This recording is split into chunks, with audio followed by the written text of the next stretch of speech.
police place you under arrest, what happens to all of your personal items that are on your body at the time? You'd think that when everything's said and done, you get them back. But in this case, our character did not, right? Andy Parati, we are here on the Behind the Investigation with Atlanta News First, and I am Anastasia Olmos. Andy has done this story and will explain really what happened to this man. Yeah, so we got this tip just like we normally do from an email, but what was interesting about this tip is he actually attached video to it, and it was video of him complaining that he had gone to the Atlanta Police Department multiple times saying, hey, you guys arrested me, I take, responsibility for it, but you lost my keys. I have been to the Atlanta Police Department headquarters 3 times. You're looking at a man at his wit's end, frustrated about not having his car over the summer, making it difficult to get to work. So for the past 4 weeks now, going on 5 weeks, I've been going back and forth with B&L Record and with Atlanta Police Department about who is responsible for losing the key.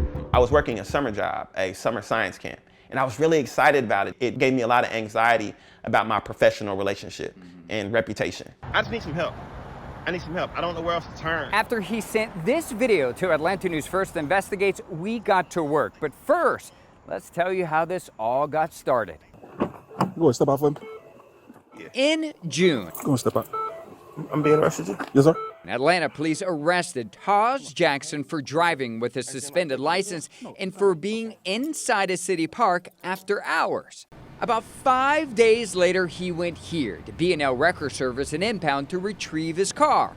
When he arrived, his vehicle was there, but he couldn't take it home. Why? Because no one could find his key. The cost to replace it, about $250. Money he just didn't have at the time. I'm a teacher, and I don't make a lot of money already, but over the summer, I was transitioning from counties, so I wasn't paid over the summer. I was working a summer job, and I wasn't paid a lot. This is what he told us in August. How much money do you have in your bank account right now? I have $32 to my name, and most of that is because I've been catching Ubers back and forth to work, and it's been about $35 a day since June 16th. And it's almost like I'm paying to go to work, and I'm passionate about the job. I love the job. Taj says he called and emailed the Atlanta Police Department about his lost key, but wasn't getting any help. He even tracked down the officer who arrested him, Officer Willie Williams. You insisting that you don't have it, right? It's on body cam of me giving the toe slip and the key, and you can't change that. So we checked the body camera video. Watch closely. Officer Williams took Taj's key off the key ring and then placed it on top of his vehicle. You can see him give the toe slip to another officer, but not the key. Officer Williams then leaves the scene and never returns. 34 minutes later, the tow truck arrived. I think you left him in the car. That second officer briefly checked inside Taj's SUV for the key. It's not in the ignition. A short time later, she hands over the tow slip to the tow truck driver, which claimed on the document the key was in the ignition. About 3 months later, Taj says the Atlanta Police Department has not offered to replace his key.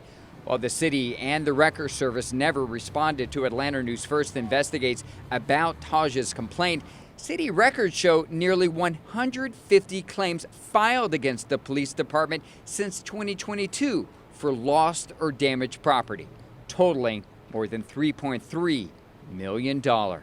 I've sent countless emails and phone calls that have been unresponded to. Taj knows his key is likely low on the city's priority list. So embarrassing. I'm sorry. But he took responsibility for his actions the night he was arrested. Quit sliding for me. He just wants the city to do the same. What do you want the police department to do?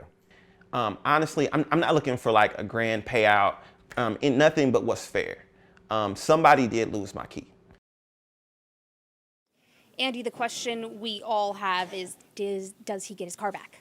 So after several months, Taj did get his car back. He had to save up a lot of money because while he could have probably paid $250 to get his key back, but during that time he was also paying hundreds of dollars a week on Ubers.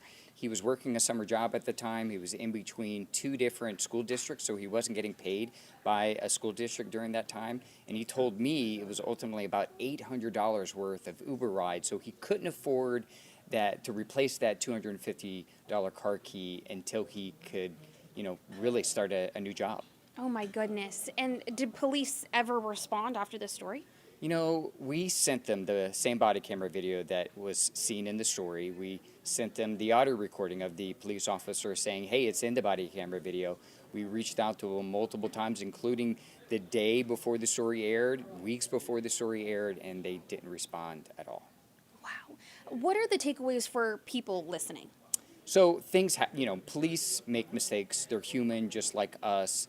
But unfortunately, when it happens to you during probably one of your most difficult times in your lives, if you're getting arrested, for instance, it can be really difficult to go to the police department and say, hey, you guys lost something or you damaged something. But there is some recourse that you can take. The city does have a claims department. Think of it like an insurance, like you're filing an insurance claim. You go to the city's claim department and you say, hey, I believe that you owe me this amount of money because of XYZ, and treat it just like a claim. Send them pictures, send them documentation.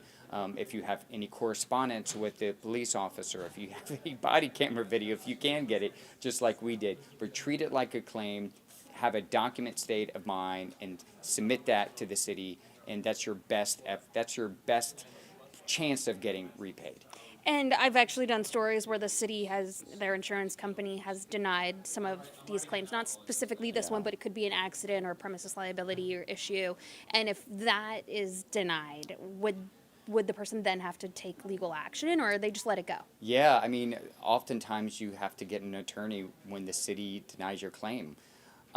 Ultimately, the legal department is the folks that recommend claims be paid. But it's sent to city council members.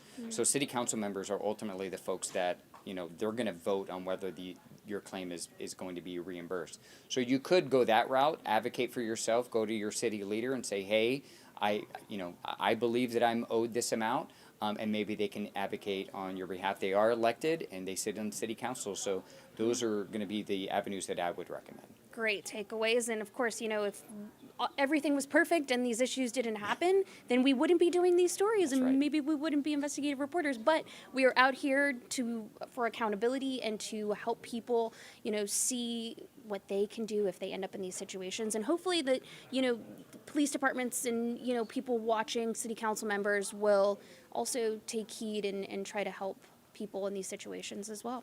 That's right. Thanks so much, Andy. Thanks for tuning into Behind the Investigation with Atlanta News First Investigates. For more on this story, go to atlantanewsfirst.com and click on the ANF Investigates tab.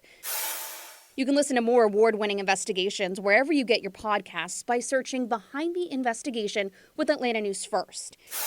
And tune in Sundays for an hour-long episode of Uncovered, where we highlight some of our biggest investigations that impact our communities.